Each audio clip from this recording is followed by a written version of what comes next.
প্রবল ঝড় ও বজ্রবিদ্যুৎ সহ বৃষ্টির তাণ্ডবে জেলার বিভিন্ন প্রান্তে ব্যাপক ক্ষয়ক্ষতির খবর পাওয়া গেছে।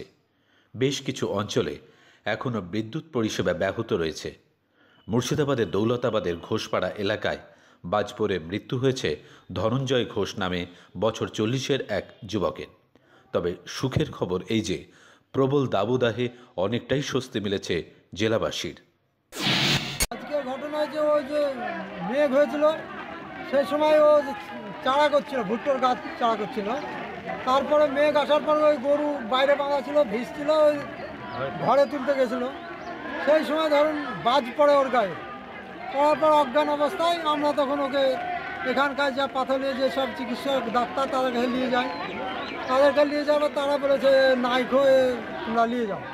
তখন আমরা ওখান থেকে নিয়ে আসার পর আমরা বহরমপুর আমাদের মেডিকেল, সেখানে আমি নিয়ে যাওয়ার ব্যবস্থা করি।